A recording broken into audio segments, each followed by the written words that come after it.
Hello welcome जय हिंद प्यारे दोस्तों फॉर्मेटिव स्टडी में आपका स्वागत है। देखिए इस वीडियो लेक्चर में आज हम डिस्कस करेंगे। देखिए पदार्थ और उसकी अवस्थाएं, जिसमें से देखिए हमने पदार्थ और उसकी अवस्थाएं सारा कुछ हमने पढ़ लिया है। लेकिन आज हमें पढ़ना है पदार्थ का पृथक्करण। ठीक है, यानी पृथक्करण की कौन कौन सी विधियां होती हैं। देखिए ये पृथक्करण की विधियां जो हर साल क्वेश्चन आता है इससे। देखिए एक आ चुका है क्वेश्चन, देखिए 2016 में पूछा गया है, फिर 2018 में पूछा गया है, फिर 2022 में भी पूछा गया है। यानी ये जो क्वेश्चन है पृथक्करण की विधियां, तो ये हर बार एक ना एक क्वेश्चन पूछा जरूर जाता है। और इनसे देखिए ये नहीं है, या तो क्वेश्चन इस प्रकार बनेगा कि पृथक्करण की विधियों को लिखिए या पृथक्करण की विधियों का वर्णन कीजिए, या फिर इस प्रकार क्वेश्चन आएगा, इसमें से कोई एक विधि आपसे पूछ लेगा। ठीक है, और कहेगा कि इस विधि को आप समझाइए। तो ठीक है, तो हम जो सारी विधियां आप बता रहे हैं वो सारी आपको एक एक करके नोट करते जाना है। ठीक है, लिखते जाना है, जिससे कि रिवाइज करने में आपको परीक्षा के टाइम आसानी हो। और अच्छे से एक बार समझ भी लेना है, जिससे कि आपको कम से कम मेहनत करनी पड़े और ज़्यादा से ज़्यादा आप समझ लें और याद करना कम पड़े। ठीक है, तो आइए देखते हैं। तो देखिए पृथक्करण पहले समझते हैं, पृथक्करण होता क्या है। देखिए किन्हीं दो चीज़ों को अलग करना ही क्या है पृथक्करण। कोई जैसे दो चीज़ें हैं उनको अलग-अलग बाँट देना, वही है पृथक्करण। ठीक है, तो देखिए पृथक्करण का अर्थ है किसी मिश्रण से उसके घटकों को अलग करना होता है। विभिन्न पदार्थों को उनकी भौतिक और रासायनिक गुणों के आधार पर अलग करने की प्रक्रिया पृथक्करण कहलाती है। ठीक है, तो देखिए ये रही पृथक्करण की डेफिनेशन। ठीक है, तो अब हम देखते हैं पृथक्करण की कौन कौन सी विधियां हैं। देखिए पहली है विधि चुंबकीय पृथक्करण विधि।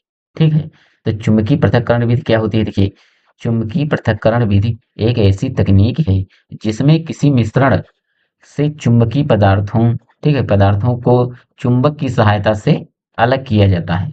यह विधि विशेष रूप से तब उपयोगी होती है जब मिश्रण में कोई पदार्थ चुंबकीय गुण रखता हो और अन्य पदार्थ अचुंबकीय हो। देखिए चुंबकीय पृथक्करण विधि का हम देखिए कब प्रयोग करते हैं।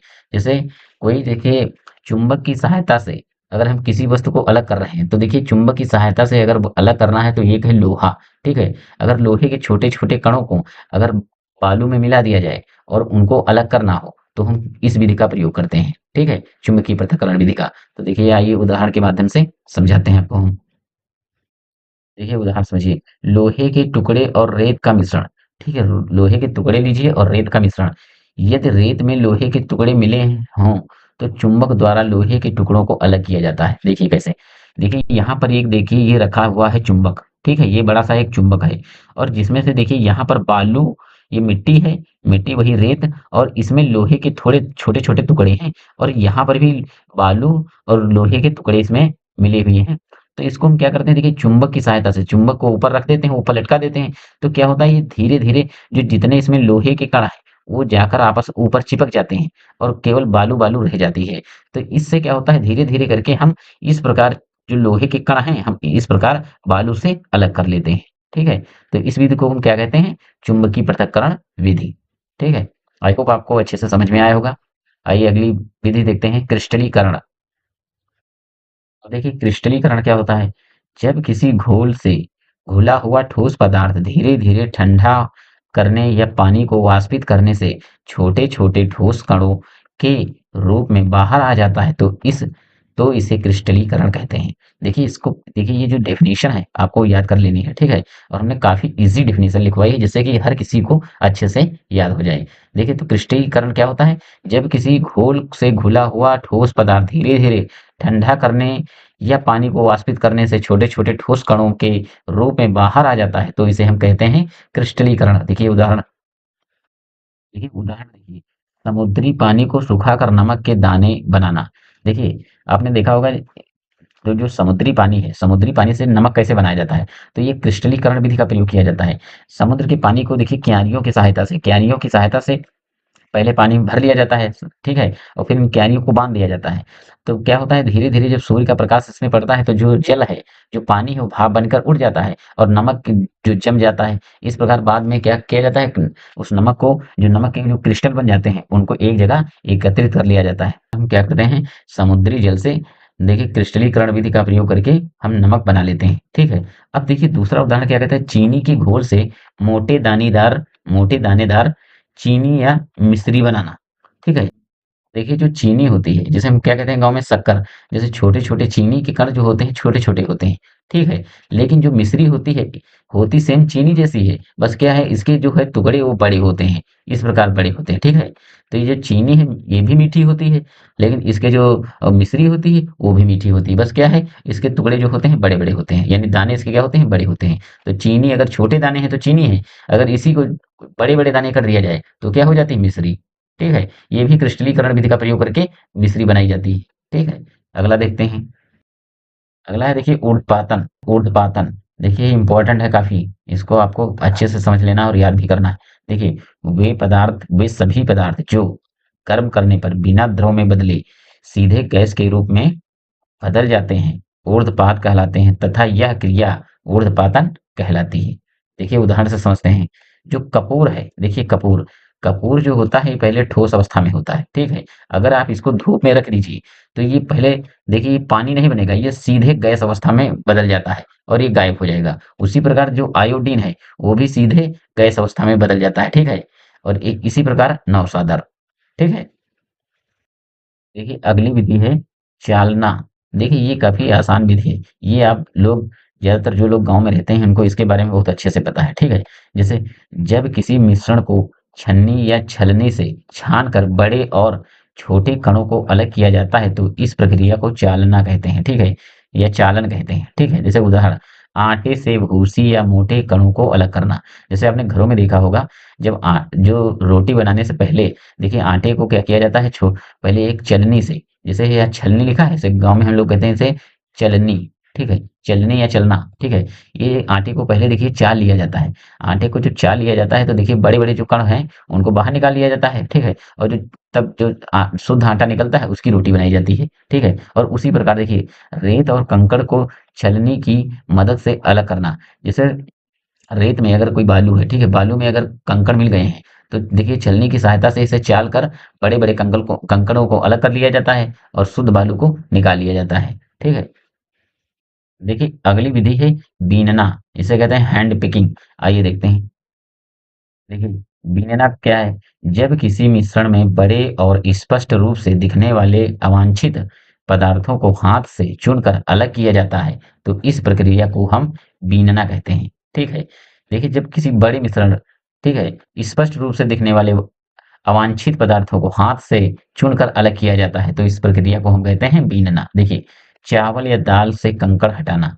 आपने देखा होगा घरों में जब मम्मी खाना बनाने जाती हैं या खाना बनाने से पहले क्या करती हैं, चावल को थोड़ उसमें से कंकड़ पत्थर डाल देखिए खाना बनाने से पहले उनको बीनती हैं, जिससे कि उसमें जो कोई कण अगर हैं, ठीक है, कंकड़-वंकड़ हैं, तो उन्हें पहले बाहर निकाल लिया जाता है, इसके बाद चावल बनाए जाते हैं। उसी प्रकार दाल, दाल बनाने से पहले क्या किया जाता है, दाल में देख लिया जाता है कि अगर कोई छोटे मिट्टी के कण या कंकड़ हैं, तो उसे पहले अलग कर दिया जाता है। तो ये क्या है, बीनना है। देखिए अनाज से छोटे पत्थर या खराब दाने अलग करना। यहाँ पर देखिए अनाज से छोटे पत्थर या खराब दाने अलग करना, ठीक है? ये भी एक बीन कर अलग किए जाते हैं, ठीक है? अब देखिए आसवन विधि। आसवन विधि देखिए, जब किसी तरल मिश्रण को गर्म करके उसके विभिन्न घटकों, उनके क्वथनांक के अंतर के आधार पर अलग किया जाता है, तो इस प्रक्रिया को आसवन कहते हैं, ठीक है?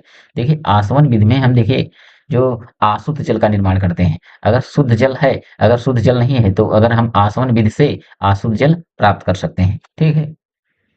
यहाँ पर देखिए इस जार में देखिए जो पानी भरा है, ठीक है? अशुद्ध जल है, ये शुद्ध जल पूरा नहीं है, ठीक है? इसको जब नीचे से गर्म किया जाता है, जब नीचे से गर्म किया जाता है, तो धीरे-धीरे करके क्या है, कि शुद्ध जल जो भाप बनकर वो आता जाता है और जाकर इसमें भर जाता है, ठीक है?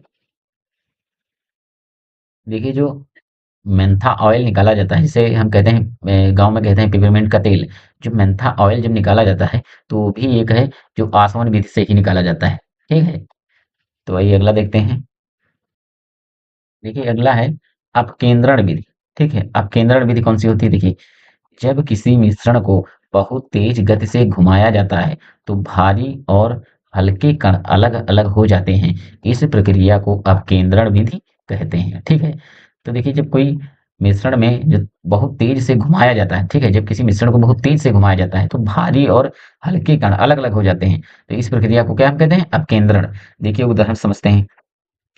दूध से मक्खन अलग करना, यानी मट्ठे से मक्खन निकालने का के लिए, ठीक है।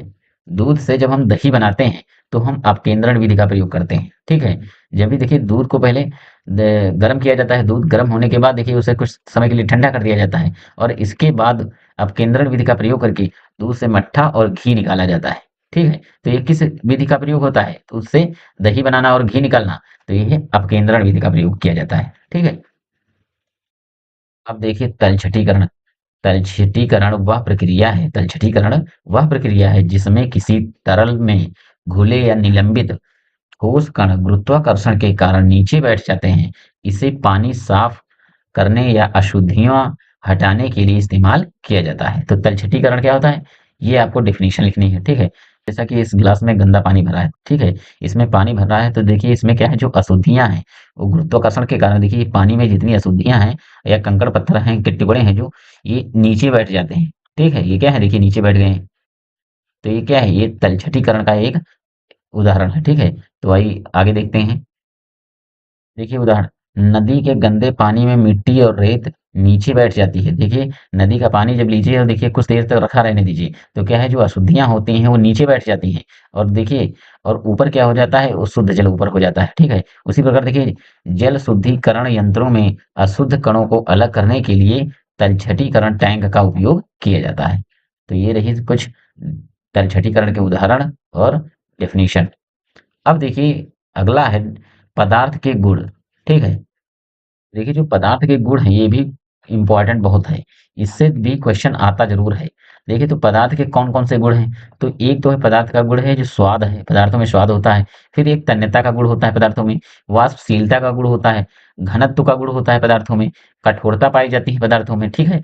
अवस्था पाई जाती है पदार्थों में, गलन होती है पदार्थों में, क्वथन होता है यानी क्वथनांक होता है पदार्थों का, ठीक है। और पदार्थों में गंध भी पाई जाती है और पदार्थों में अंगुरता पाई जाती है।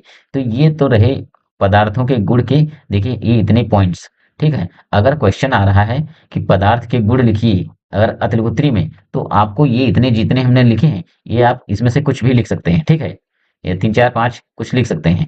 लेकिन अगर 2 नंबर का क्वेश्चन आ रहा है तो आप इस प्रकार लिखेंगे। देखिए हम एक एक करके इनको एक्सप्लेन कर रहे हैं। देखिए पहली हेडिंग है स्वाद। तो देखिए किसी पदार्थ को जीभ से चखने पर जो अनुभव होता है उसे स्वाद कहते हैं। जैसे मीठी, देखिए चीनी जो मीठी होती है, नींबू खट्टा होता है, तो ये कैसे है, ये पदार्थों का गुण है, ये स्वाद है, ठीक है। अब देखिए अवस्था, एक दूसरा है जो हेडिंग है दूसरी, अवस्था। पदार्थ ठोस, द्रव और गैस 3 अवस्थाओं में पाए जाते हैं, ठीक है। ये इससे पहले भी हम आपको बता चुके हैं कि पदार्थ 3 अवस्थाओं में पाया जाता है, ठीक है, ठोस, द्रव, गैस। अब देखिए तीसरा गुण है पदार्थ का तन्यता। किसी पदार्थ को खींचकर तार में बदलने की क्षमता को तन्यता कहते हैं। जैसे सोना, तांबा अत्यधिक तन्य होते हैं, ठीक है। तो इन पदार्थों में जो है तन्यता का गुण भी पाया जाता है। और आगे देखते हैं, अगला देखिए है गलन। पदार्थों में देखिए गलन का भी उदाहरण गुण होता है। जब कोई ठोस पदार्थ गर्म करने पर द्रव में बदल जाता है तो इसे गलन कहते हैं। जैसे बर्फ का पानी में बदलना, देखिए बर्फ जो है गलकर क्या है, पानी बन जाती है, ठीक है। अब देखिए वाष्पशीलता। तो पदार्थों में देखिए वाष्पशीलता का भी गुण पाया जाता है। जैसे किसी पदार्थ का आसानी से वाष्प में बदलने की क्षमता वाष्पशीलता कहलाती है। जैसे पेट्रोल और अल्कोहल जल्दी उड़ जाते हैं, ठीक है, इनमें वाष्पशीलता ज्यादा होती है। अगर पेट्रोल को आप खुला छोड़ देंगे तो कुछ देर में पेट्रोल सारा गायब हो जाएगा, वाष्पित हो जाएगा। उसी प्रकार अल्कोहल, अल्कोहल जैसे जिसे हम शराब कहते हैं, अगर इसको खुला कुछ देर के लिए छोड़ दिया जाए तो ये सारा क्या है, तुरंत वाष्पित हो जाएगी, ठीक है। अब देखिए क्वथन, यानी क्वथनांक का गुण भी पाया जाता है। किसी द्रव का गर्म होकर गैस में बदलने की प्रक्रिया क्वथन कहलाती है। जैसे पानी का 100 डिग्री पर भाप में बदलना। देखिए पानी का जो टेम्परेचर होता है वो 100 डिग्री पर क्या होता है, ये उबलने लगता है। फिर इसके बाद पानी को आप चाहे जितना ज्यादा गर्म करें, ये 100 डिग्री के ऊपर नहीं जाएगा। इसलिए पानी का जो क्वथनांक क्या होता है, 100 डिग्री। और अगर 0 डिग्री पानी को ठंडा कर दिया जाए 0 डिग्री पर, तो पानी बर्फ बन जाता है, ठीक है। तो ये आपको याद रखना है कि पानी जो है 100 डिग्री तक ही पर उबलने लगता है और इसके बाद पानी चाहे जितना आप गर्म करें 100 डिग्री से ऊपर इसका टेम्परेचर नहीं जाएगा और 0 डिग्री पर क्या होगा, बर्फ बन जाता है। देखिए घनत्व, किसी पदार्थ के द्रव्यमान और आयतन का अनुपात घनत्व कहलाता है। जैसे लोहे का घनत्व पानी से अधिक होता है इसलिए वह डूब जाता है, ठीक है। अगला है देखिए गंध। किसी पदार्थ से निकलने वाली सुगंध या दुर्गंध को गंध कहते हैं। जैसे इत्र की मीठी खुशबू और प्याज की, देखिए प्याज की तेज गंध। तो इत्र में देखिए जो सेंट है उसमें मीठी खुशबू आती है, और लेकिन प्याज में देखिए तेजी बहुत तेज गंध आती है, ठीक है। अगला देखिए 9वां पॉइंट है कठोरता। तो किसी पदार्थ पर खरोंच लगने या दबाव सहन करने की क्षमता कठोरता कहलाती है। जैसे हीरा बहुत कठोर होता है, ठीक है। हीरा जो आपने देखा होगा मूवीज में, तो बहुत ही सॉलिड होता है हीरा, ठीक है। अगला देखिए भंगुरता। तो कोई पदार्थ कितना जल्दी टूट सकता है, इसे उसकी भंगुरता कहते हैं। जैसे कांच और सूखी मिट्टी के बर्तन आसानी से टूट जाते हैं, ठीक है। देखिए ये चैप्टर यहीं पर कंप्लीट होता है, ठीक है। हम मिलेंगे नेक्स्ट वीडियो में और नेक्स्ट चैप्टर के साथ। तब तक के लिए आपको करना क्या है, देखिए ये जितना हमने बताया है, ये आपको क्या करना है, कॉपी पर नोट करते चलना है, जिससे कि रिवीजन करने में आपको आसानी होगी। और जो ये जो हमने बताया है, देखिए एक मोस्ट इम्पॉर्टेंट है, ये हर बार क्वेश्चन इससे ना एक क्वेश्चन आएगा जरूर। और देखिए ये पहले हम जो है चैप्टर वाइज आपको पढ़ा रहे हैं, ये सारा जो कॉन्सेप्ट हम चैप्टर वाइज आपको पढ़ा देंगे। तब इसके बाद जितनी सारे हैं एक एक करके सारे क्वेश्चन प्रैक्टिस करवा देंगे, जिससे कि आपकी तैयारी बहुत अच्छी हो जाएगी। आप इसमें भी तो मिलते हैं नेक्स्ट वीडियो में। जय हिंद।